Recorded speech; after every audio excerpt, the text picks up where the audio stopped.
गौरचंद्राय राधिकायै तदालय कृष्णाय कृष्णभक्ताय तद्भक्ताय नमो नमः। गुरु ब्रह्मा गुरु विष्णु गुरुदेव महेश्वर गुरुदेव परम ब्रह्म तस्मै श्री गुरवे नमः। आज पूर्ण हरिवासर तिथि। এই হরিবাসরটির নাম হলো জয়া বা ভৈমী একাদশী। একাদশী একটি মহান পুণ্যদায়ক ব্রত।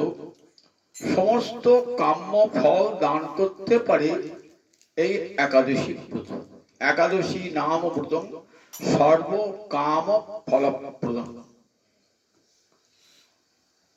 কামনাযুক্ত মানুষ যদি অন্তরে কামনা নিয়ে একাদশী ব্রত পালন করে তাহলে তার সেই কামনা পূর্ণ হবে। রোগগ্রস্ত ব্যক্তি রোগ থেকে মুক্তির জন্য যদি একাদশী ব্রত পালন করেন তার রোগ মুক্তি ঘটবে।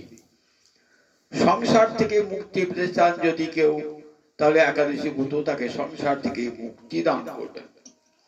যদি কেউ রাধা মাধবের চরণে প্রেম ভক্তি লাভ করতে চান তাহলে একাদশী ব্রত আপনাকে রাধা মাধবের চরণে প্রেম ভক্তি দান করতে পারে।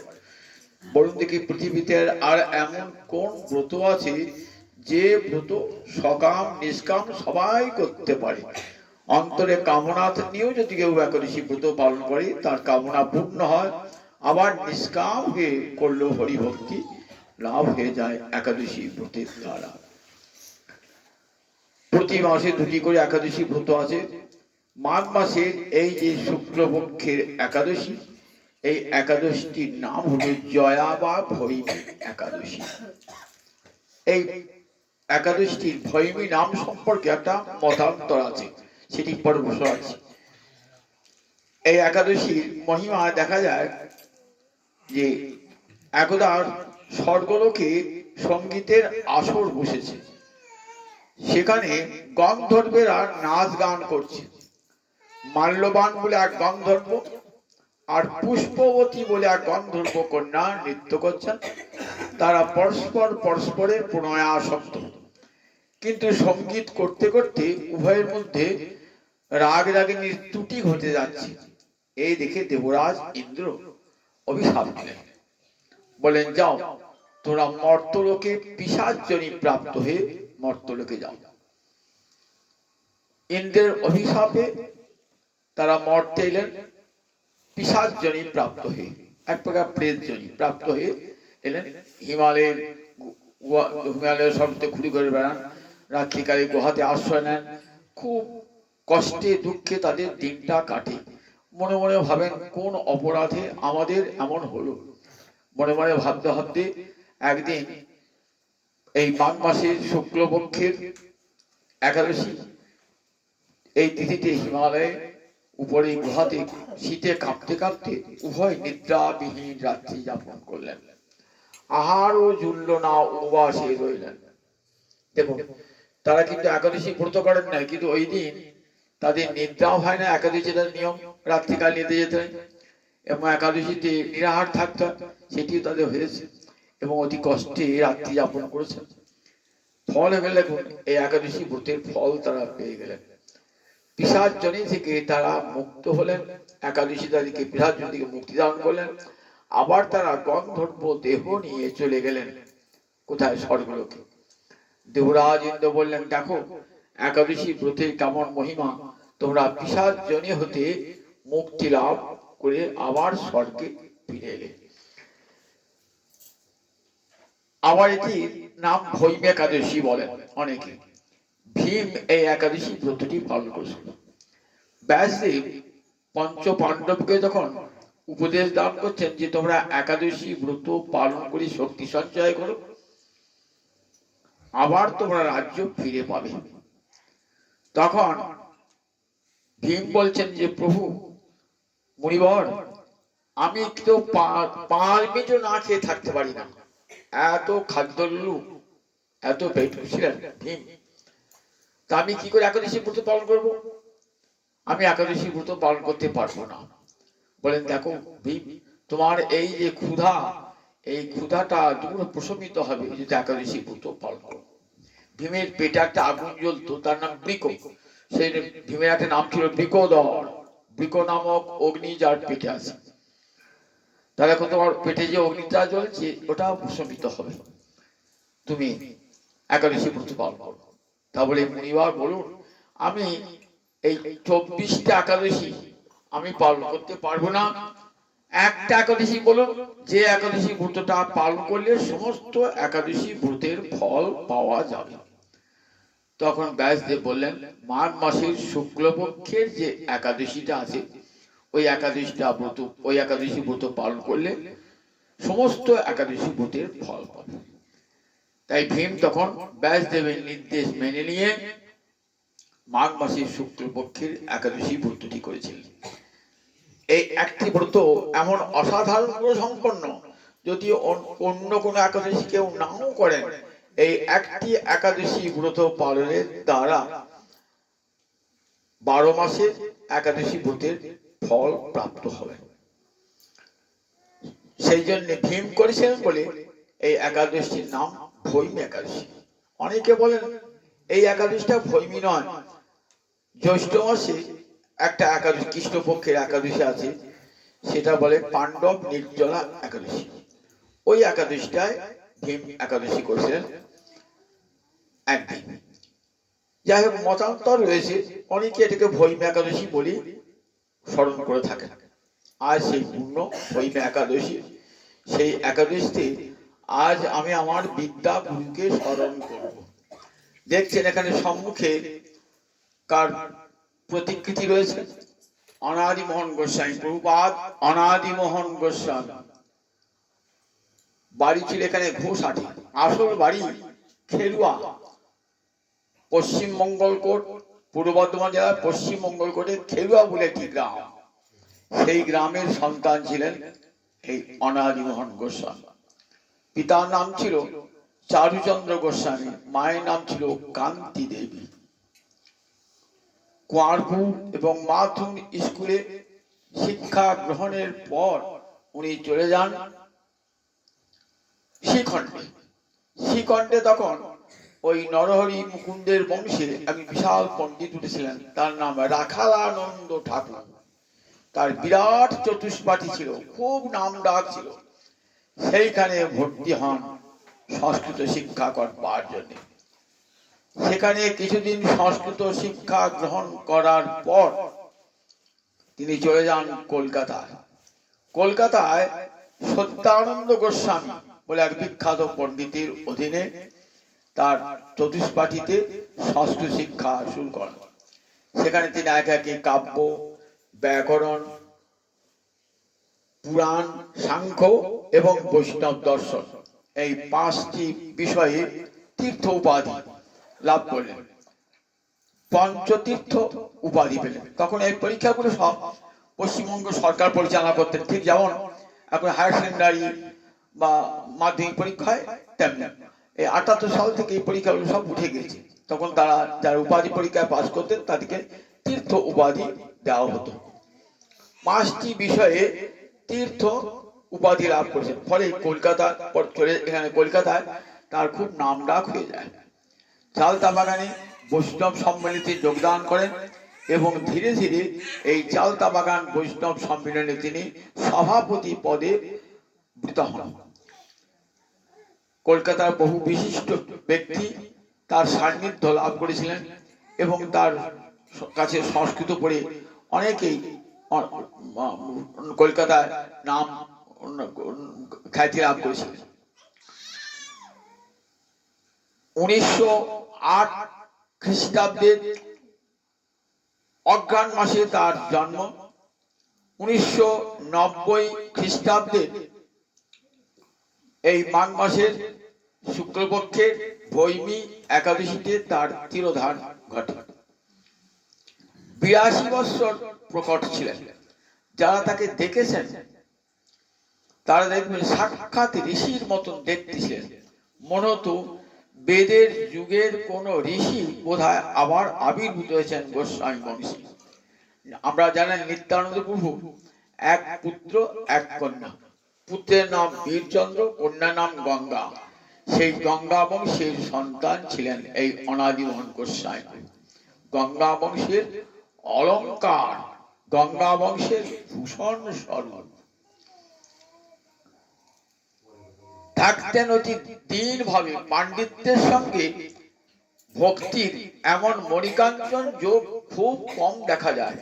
এত বড় পণ্ডিত হয়েও এমন বিনয়ী স্বভাব, সকল মানুষকে সম্মান দান করার যে মনোভাব আমরা দেখেছি এই অনাদিপুর মধ্যে ছিলেন।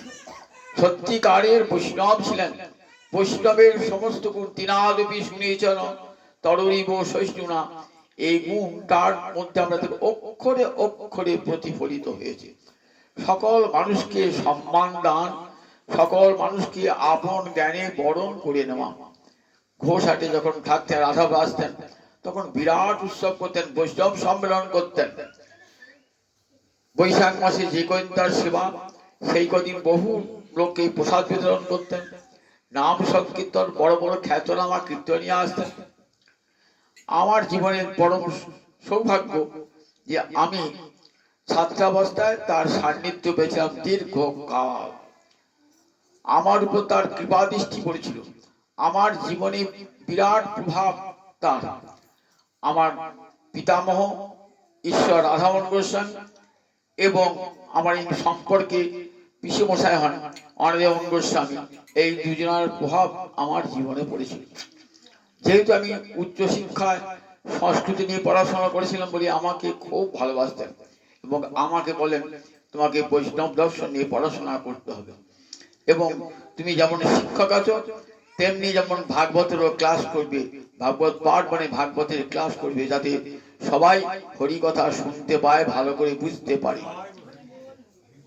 আমি তোমাকে প্রাণ ভরে আশীর্বাদ করে যাচ্ছি। আমি তার দীর্ঘদিন সান্নিধ্য লাভ করেছিলাম। হরিনামের জপের মালাটি সব সময় হাতে থাকতো, আর সব সময় রাধে রাধে রাধে বলে চোখ দিয়ে জল ভারত, রাধায় নাম শুনেই চোখে জল ভারত। আমাকে বলতেন, দেখো টিউশন করবার জন্য ছুটছো বাড়ি বাড়ি, দেখো টাকা টাকা করছো, আর রাধায় যদি কৃপা হয় তাহলে টাকার অভাব থাকে। দেখো যে অন্নপূর্ণা, যে দুর্গা লক্ষ্মী রাধারানীর অংশ, যাও না রাধানী কি, রাধানী কৃপা যদি পেয়ে যাও জীবনে আর সব অভাব তোমার ঘুচে যাবে। তাই দেখো একটা একটু করে অন্তত হরি কথা বলা অভ্যাস করো। এই বলে আমাকে জোরপূর্বক এই এই ভাগবত পাঠে অংশগ্রহণ করিয়েছিলেন। তার নিজের যখন বাড়িতে উৎসব হতো, সেই উৎসবে আমার নাম ধরে ডেকে বলতেন, এবার রাম কিছু বলবে। আমি না বলবার জন্য প্রস্তুত নাই, তাও যেন আমাকে জোর করে বলাতেন। এইভাবে আমার মধ্যে সংকোচ কাটিয়ে দিয়েছিলেন। আমার জীবনে তার বড় প্রভাব। এমন মানুষ সচরাচর দেখা যায় না। তার 3 পুত্র 4 কন্যা। কনিষ্ঠ পুত্রটি এখনো জীবিত আছেন।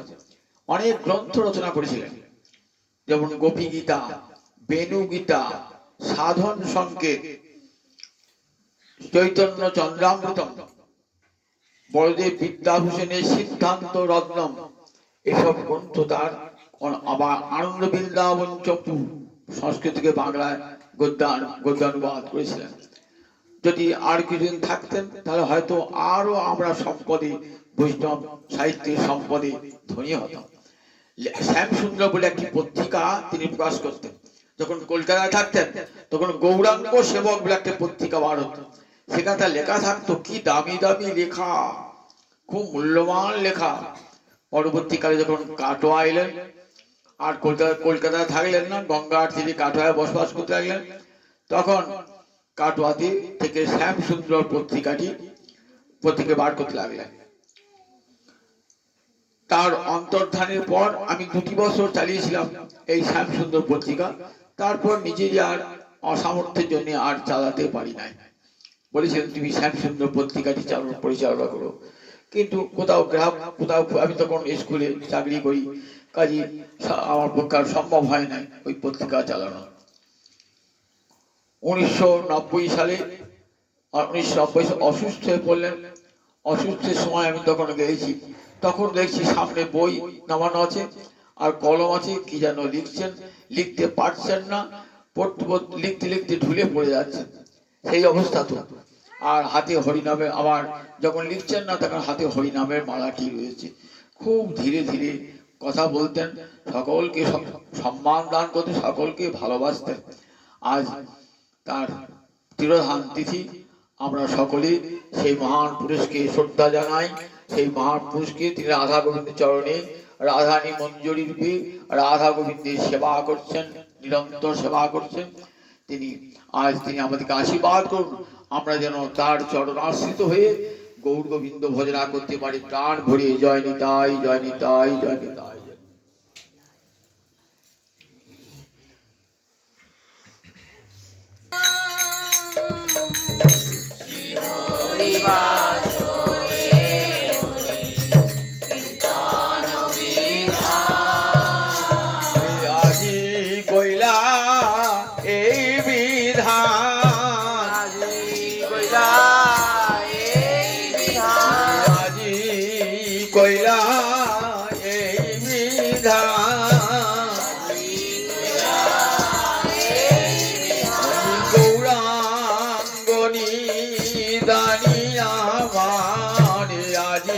কইলা এই বিধান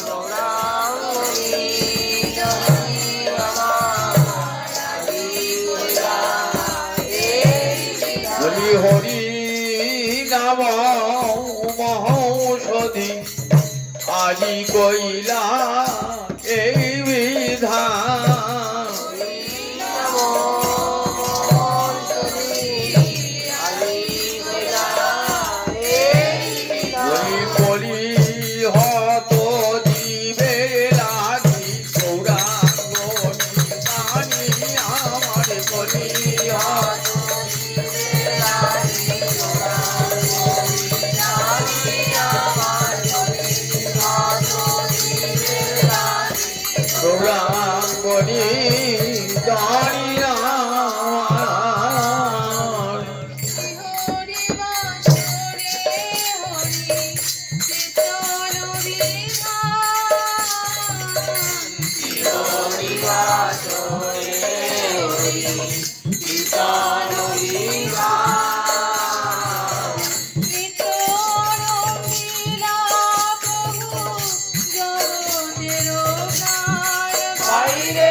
রঙ্গন মাঝে প্রাণ যে নাচে রে যত খণ্ড প্রাণ নাচাবার লাগি জগতের প্রাণে গোড়া খণ্ড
গোবিন্দ বলি উঠল রে আজ নামের ধ্বনি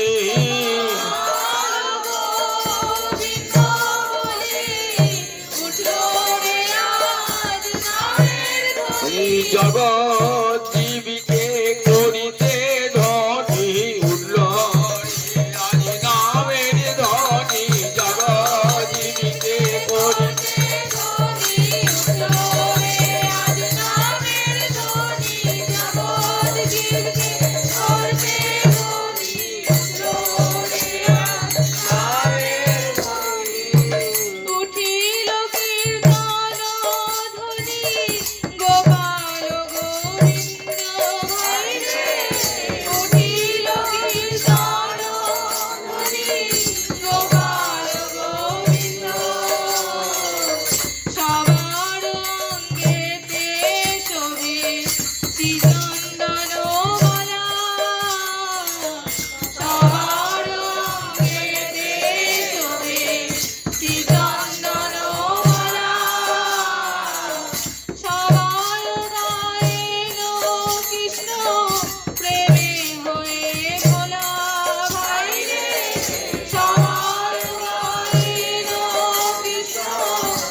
রে আমার গৌরী নাচে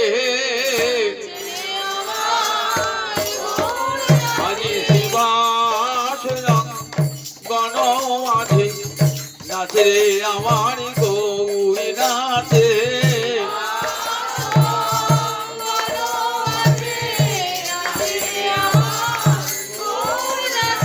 আইনি তাই গলা ধরে নাচে আমার গৌরী নাচে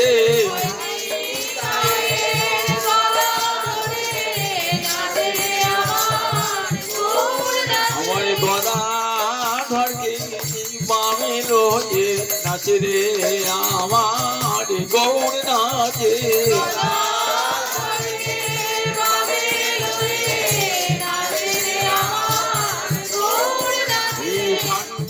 পাঙ্গ সঙ্গে লয়ে নাচে আমার গৌরী নাচে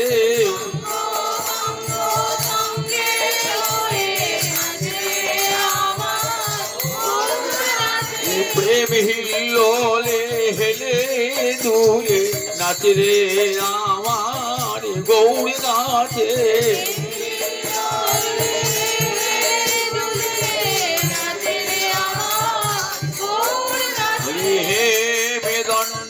বাহু তুলে নাচে রে আমার গৌরী নাচে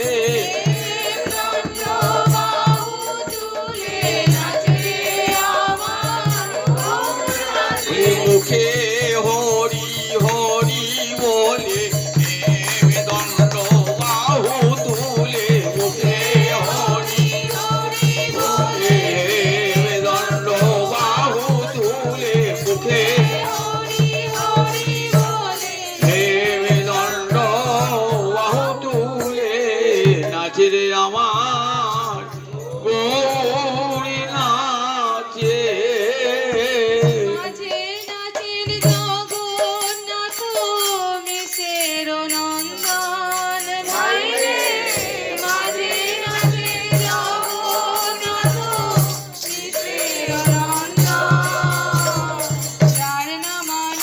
শিব বসন না জানে, যার নাম আনন্দে শিব বসন না জানে, যার রাতে নাচে শিব সে নাচে আপনে, যার রাতে নাচে শিব সে নাচে আপনে, যার নামে বাল্মীকি হইল তপোধন, যার নামে বাল্মীকি হইল তপোধন, যার নামে অজামিল পাইল মোচন, যার নামে অজামিল পাইল মোচন। হরি হরি নামে এমনি গুণী রে,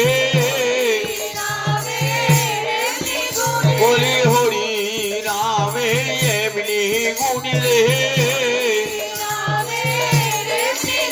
বলি আগুন হতে প্রহ্লাদ রক্ষা পেল, হরি নামে এমনি গুণী রে,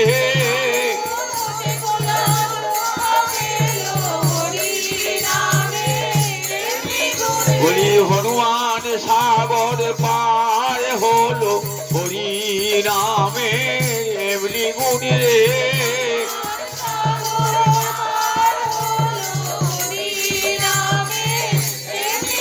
বলি জয় রাম জয় রাম জয় রাম বলে হনুমান সাগর পার হলো,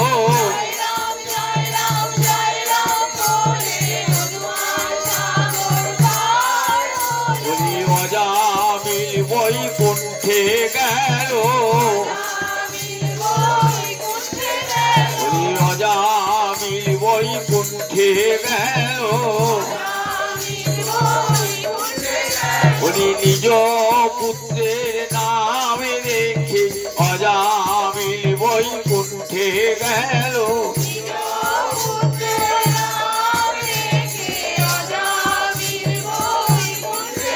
মুখে নারায়ণ নারায়ণ নারায়ণ বলে নিজ পুত্রের নামে রেখে, নারায়ণ নারায়ণ নারায়ণ বলে নিজ পুত্রের নামে রেখে অজামিল বৈকুণ্ঠে গেল।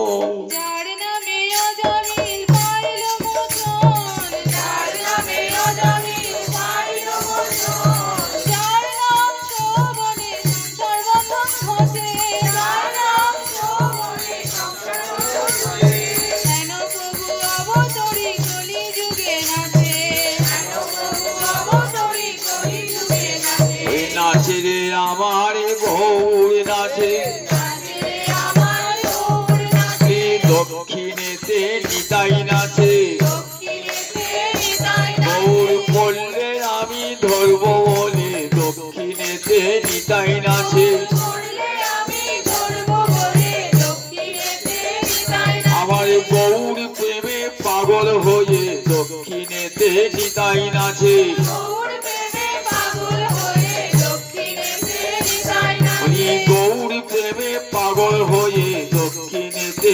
নিতাই নাচে, গৌর প্রেমে পাগল হয়ে দক্ষিণেতে নিতাই উনি নাচে, বামে গদা ধরে নাচে, বামে গদা ধর উনি নাচে, বামে গদা ধরে নাচে, বামে গদা ধর নাচে, রাধা ভাবে বিভোর হয়ে বামে গদা ধরে নাচে, রাধা ভাবে বিভোর হয়ে বামে গদা ধর নাচে, শিবাস নাচে পিছে পিছে, শিবাস নাচে পিছে উনি পিছে, সম্মুখে অদ্বৈত নাচে, সম্মুখে অদ্বৈত উনি নাচে, যে গৌরকে এনেছিল, যে গৌরকে এনেছিল, শিবকে হরি বলাইতে যে গৌরকে এনেছিল, শিবকে হরি বলাইতে যে গৌরকে এনেছিল, বলি যে গৌরকে এনেছিল, যে গৌরকে এনেছিল, গঙ্গা জল তুলসী দিয়ে যে গৌরকে এনেছিল, গঙ্গা জল তুলসী দিয়ে যে গৌরকে এনেছিল, শান্তিপুরের ঘাটে বসে যে গৌরকে এনেছিল, শান্তিপুরের ঘাটে বসে যে গৌরকে এনেছিল, বলি গঙ্গা জল তুলসী দিয়ে যে গৌরকে এনেছিল, গঙ্গা জল তুলসী দিয়ে যে গৌরকে এনেছিল, নয়ন জলে বুক ভাসায় যে গৌরকে এনেছিল, নয়ন জলে বুক ভাসায়ে যে গৌরকে এনেছিল, প্রাণী কৃষ্ণ এসো বলে নয়ন জলে মুখ ভাসায় প্রাণ কৃষ্ণ প্রাণ কৃষ্ণ এসো বলে নয়ন জলে মুখ ভাসায়ে যে গৌরীকে এনেছিল। হেন প্রভু অবতরী কলি যুগে নাচে, হেন প্রভু অবতরী কলি যুগে নাচে। যার নাম লইয়া শুভ নারদ বেড়ায়, যার নাম লইয়া শুভ নারদ বেড়ায়। সহস্র বদন প্রভু যার গুণ গায়, সহস্র বদন প্রভু যার গুণ গায়।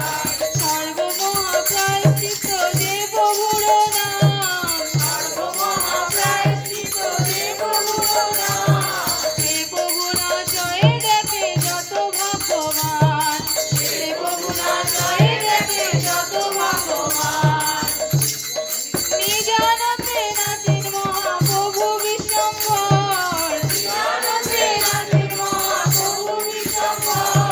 চরণের তালি শুনি অতি মনোহর, চরণের তালি শুনি অতি মনোহর। ভাবাবেশে মালা নাই রহয়ে গলায়, ভাবাবেশে মালা নাই রহয়ে গলায়। প্রভুর ভাবাবেশে মালা নাহি রহয়ে গলায়। ভাবাবেশে মালা নাই রহয়ে গলায়। চিড়িয়া পরয়ে গিয়া ভকতের গায়, চিড়িয়া পরয়ে গিয়া ভকতের গায়, চিড়িয়া পরয়ে গিয়া ভকতের গায়, চিড়িয়া পরয়ে গিয়া ভকতের গায়। শ্রীকৃষ্ণ চৈতন্য নিত্যানন্দ চারো যান, শ্রীকৃষ্ণ চৈতন্য নিত্যানন্দ চারো যান। বৃন্দাবন দাসু পদ যুগে গান, এ বৃন্দাবন দাস তছু পদ যুগে হরি গৌরী গুণ গান করে। গৌর গুণগান করে, তেনুরবাসী বৃন্দাবন গৌর গুণ গান করে। বেণুরবাসী বৃন্দাবন গৌর গুণগান করে। চৈতন্য লীলার ব্যাস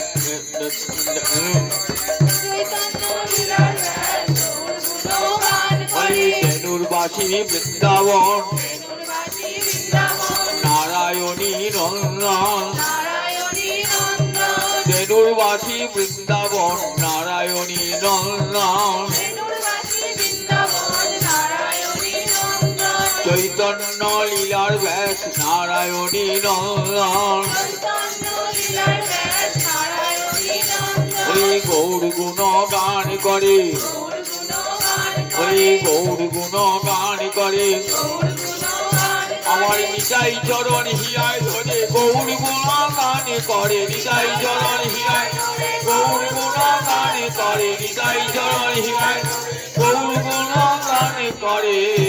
নারায়ণী নন্দন শ্রীকৃষ্ণ চৈতন্য নিত্যানন্দ যাদব যান, বৃন্দাবন দাস তছু পদ যুগে গান।